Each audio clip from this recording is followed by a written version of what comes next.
Hello mommies, C section recovery series में आज हम बात करेंगे वीक 3 की। अगर आपने मेरी वीक 1 और वीक 2 का वीडियो मिस किया है तो उसका लिंक आपको नीचे डिस्क्रिप्शन बॉक्स में मिल जाएगा। तो मैं हूं आपके साथ सारिका। आज हम बात करेंगे कि सी सेक्शन डिलीवरी के बाद वीक 3 में आपकी रिकवरी कैसे होती है और आप क्या क्या नई चीज़ें एक्सपीरियंस करती हैं। वीक 3 की शुरुआत करते हैं हीलिंग प्रोग्रेस के साथ। वीक 3 आते आते तक आपका इन सीजन पेन पूरी तरह से चला जाता है, लेकिन अभी भी बहुत सी मदर ऐसी हो सकती हैं जिनको अभी भी हल्का पेन होता हो। स्कार में आपको टाइटनेस फील हो सकती है, इचिंग हो सकती है, थोड़ा सा आपको उठते बैठते हुए थोड़ा खिंचाव महसूस हो सकता है। और इचिंग होना बहुत नॉर्मल चीज़ है। जैसे हमें कोई चोट लग जाती है, जब वो हील होने लगती है तो उसके बाद वहाँ पे इचिंग होने लगती है। वैसे ही जब आपका स्कार हील हो रहा है, स्किन हील हो रही है, रिपेयर हो रही है, तो यहाँ पे भी आपको इचिंग होगी। लेकिन आपको ध्यान रखना है कि आपको बिल्कुल भी स्क्रैच नहीं करना है। इन सीज़न को दोनों टाइम क्लीन करना है। आपको कोई ऑइंटमेंट दिया गया है तो वो आपको लगाते रहना है, नहीं तो दोनों टाइम सुबह और शाम आपको दिन में 2 बार अच्छे से क्लीन करना है। बहुत ज़्यादा रब नहीं करना है। लूज़ कपड़े पहनने हैं, टाइट कपड़े बिल्कुल नहीं पहनने हैं जो स्कार पे रब होते हों। आपको पेन पूरी तरह से चला गया तो उसका मतलब ये नहीं है कि आपके स्टिचेस पूरी तरह से ठीक हो गए हैं। अभी भी आपको झुकना नहीं है, कुछ भी हैवी वेट नहीं उठाना है, क्योंकि बहुत ज़्यादा झुकने से बार बार आपके टाँकों पे खिंचाव आता है और आपके टाँके खुल सकते हैं। क्योंकि मैं अपने एक्सपीरियंस से बता रही हूँ, ये गलती मैं कर चुकी हूँ। और 1 महीने बाद जब तक हमें लगता है कि हाँ अब तो हमारे स्टिचेस पूरी तरह से ठीक हो गए हैं, मैं पूरी तरह से रिकवर हो गई हूँ, अब मैं कुछ भी काम कर सकती हूँ, तो मैंने भी यही गलती की थी। तो 1 महीने बाद मेरा एक टाँका खुल गया था। इसका अपना पूरा एक्सपीरियंस मैंने शेयर किया है एक अलग से वीडियो में, उसका लिंक भी आपको नीचे डिस्क्रिप्शन बॉक्स में मिल जाएगा। और अभी भी आपको स्कार के आसपास थोड़ी सी रेडनेस रह सकती है, लेकिन स्वेलिंग इस टाइम तक पूरी तरह से चली जाती है। अब ब्लीडिंग इस टाइम तक पूरी तरह से बंद भी हो सकती है, या पहले से बहुत कम भी हो सकती है, या 1-2 दिन के गैप पे भी हो सकती है। तो ये ऑन ऑफ ब्लीडिंग आपको 45 डेज तक होती रहेगी। ब्लीडिंग बंद हो गई है तो अब आपको येलो डिस्चार्ज आपको दिख सकता है। आपकी जो स्वेलिंग थी, पैरों में स्वेलिंग थी, वो भी अब पूरी तरह से चली जाती है। अब आप मसाज भी करवा रहे हो तो मसाज कराने के बाद भी आपको काफ़ी लाइट फील हो रहा होगा। आपके जो पैरों में जो पेन था, ऐसा नहीं कि पूरी तरह से चला जाएगा, पूरी जो बॉडी पेन था पूरी तरह से अभी भी नहीं गया होगा, लेकिन पहले से काफ़ी आप बेटर फील करने लग गई होंगी। अब बात करते हैं एनर्जी और एक्टिविटी की। 3rd वीक आते आते तक आप पहले से थोड़ी रिकवर हो जाती हो, वीकनेस आपकी चली जाती है, आपको लाइट फील होने लगता है, तो आप थोड़ा एनर्जेटिक फील कर सकती हैं। लेकिन अभी भी आपको कुछ भी काम करने से पहले ये चीज़ें ध्यान में रखनी है कि आपको ज़्यादा झुकना नहीं है, कुछ ज़्यादा वेट नहीं उठाना है। अब जो छोटी छोटी वॉक पहले आपके रूम में ही आपको हैवी लगती थी, अब वो ईजी लगती होंगी। तो अब आप अपने बच्चे के भी छोटे मोटे काम खुद से करना शुरू कर सकते हो। अपने भी थोड़े बहुत काम आप खुद से कर सकते हो, लेकिन बहुत ज़्यादा नहीं करना है। हर एक एक्टिविटी करते हुए, मूवमेंट करते हुए आपको ध्यान रखना है कि आपके टांकों पे किसी तरह का कोई ज़ोर या कोई खिंचाव नहीं आना चाहिए। अब बच्चे की आप मसाज भी खुद से कर सकते हो। बेस्ट होता है कि मदर ही बच्चे की मसाज करे, या कोई फैमिली मेम्बर करे, या फादर करे। अगर आप बच्चे की मसाज करना चाहते हो तो बच्चे की मसाज में कोई ज़्यादा प्रेशर नहीं आता है, तो बहुत अच्छा है कि मदर ही बच्चे की मसाज करे। बेड पे बैठकर आप बच्चे की मसाज आराम से कर सकते हो। अब एक्टिविटीज़ में आप हल्की बहुत स्ट्रेचिंग आप कर सकते हो, उससे आपको और ज़्यादा अच्छा फील होगा। आपको जो शोल्डर पेन रहता है, या बैक पेन रहता है, या लेग पेन रहता है, उसमें भी आपको रिलीफ मिलेगा। और स्टेयर्स का अभी भी आपको ध्यान रखना है कि अवॉइड करनी है, स्टेयर्स आपको नहीं चढ़ना है। और अगर आप किचन में भी कुछ खाना बना रहे हो, खड़े होकर के आप थोड़ा बहुत काम कर सकते हो।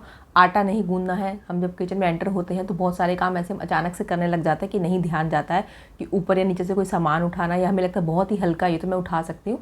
तो अभी भी झुक करके अभी भी आपको अपने बच्चे से ज़्यादा कुछ भी वेट नहीं उठाना है। बेड से उठते बैठते हुए सहारा लेकर ही उठना है।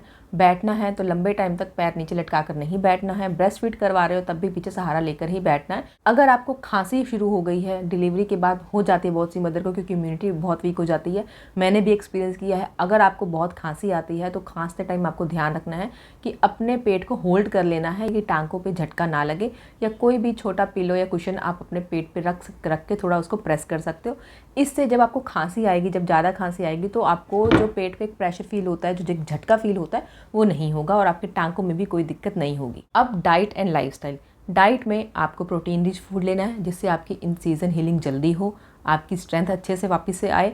साथ ही आपको कैल्शियम और आयरन आपकी डाइट में होना चाहिए, और कैल्शियम आयरन के जो सप्लीमेंट्स आप प्रेगनेंसी में ले रहे थे वो भी आपको कंटिन्यू रखने हैं। कैल्शियम आपको तब तक लेते रहना है जब तक आप बच्चे को ब्रेस्ट फीड करवाते हो।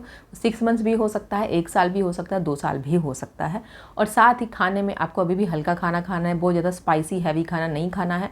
बहुत से जो कमेंट्स आप लोगों के मेरे पास आते हैं कि मैं कड़ी खा सकती हूँ या नहीं, या खट्टा खा सकती हूँ या नहीं, या पपीता खा सकती हूँ या नहीं, या कभी नॉनवेज खा सकती हूँ या नहीं। तो जो चीज़ें आप पहले खाते थे प्रेगनेंसी में या प्रेगनेंसी से पहले भी खाते थे, वो अब आप धीरे धीरे अपनी डाइट में इंक्लूड करना स्टार्ट कर सकते हो। क्योंकि क्या होता है कि हमारा भी डाइजेशन वीक हो जाता है, तो अभी आप ये सब खाने शुरू कर जाओगे तो आपका भी जो आपकी बॉडी है, आपका जो डाइजेस्टिव ट्रैक है, उन सब चीज़ों को फिर से अडेप्ट कर लेगा।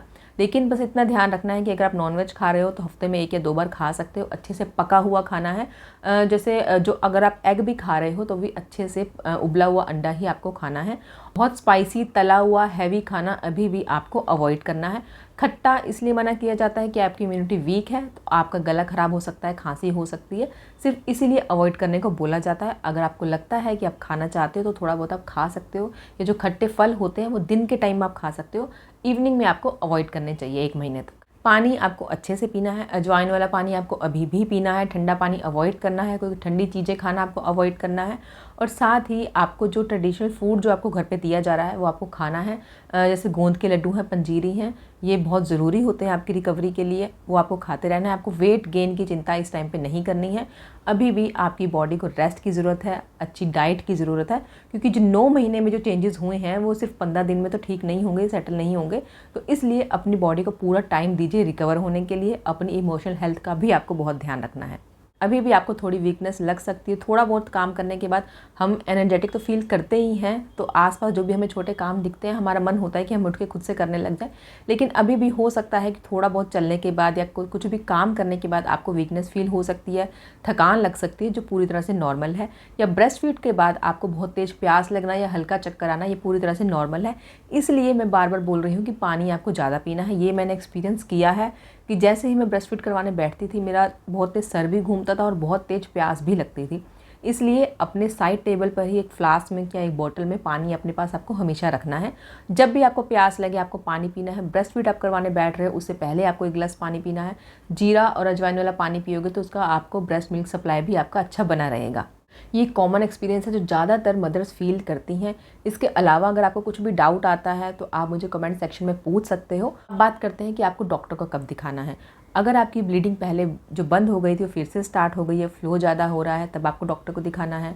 वजाइनल डिस्चार्ज हो रहा है जिसमें स्मेल है, तब आपको डॉक्टर को दिखाना है। इन सीज़न से किसी भी तरह का कोई डिस्चार्ज हो रहा है, आपको लगता है कि पानी निकल रहा है, पस है, या आपको रेडनेस लग रही है, बहुत ज़्यादा बढ़ गई है पहले से, या स्वेलिंग आ रही है स्कार पे, तब आपको डॉक्टर को दिखाना है। फीवर है, आपको नोज़िया फील हो रहा है, ब्रीदिंग प्रॉब्लम हो रही है, तब आपको डॉक्टर को दिखाना है। हेडेक जो 15 दिन के बाद पूरी तरह से चला जाना चाहिए, कम नहीं हो रहा है, बढ़ता जा रहा है, तब आपको डॉक्टर को दिखाना है। और ब्लीडिंग अगर आपको होने लग गई है फिर से तो ये रिस्की हो सकता है, इसको बिल्कुल अवॉइड नहीं करना है ये सोच करके कि 45 दिन तक होती है। अगर ब्लीडिंग बंद हो गई है, गैप में हो रही है, बहुत ज़रा सी हो रही है, फिर से अचानक से बढ़ जाती है, तो इसको अवॉइड नहीं करना है, आपको डॉक्टर को दिखाना ही है। वीक 3 रिकवरी के बाद अब आपको थोड़ा सा बेटर फील हो रहा होगा, आप स्ट्रॉन्ग फील कर रही होंगी, लेकिन अभी भी पेशेंस रखिए। आपको ज़रूरत है थोड़े रेस्ट की। और आप अपनी रिकवरी जर्नी में क्या क्या चीज़ें फील कर रहे हैं, क्या क्या एक्सपीरियंस कर रहे हैं, वो भी हमारे साथ ज़रूर शेयर कीजिए। वीडियो पसंद आए तो शेयर कीजिए जिनकी अभी जल्दी डिलीवरी हुई है या होने वाली है। और वीक 4 रिकवरी टिप्स के लिए चैनल को अभी सब्सक्राइब करें ताकि आपको अपडेट मिलते रहें।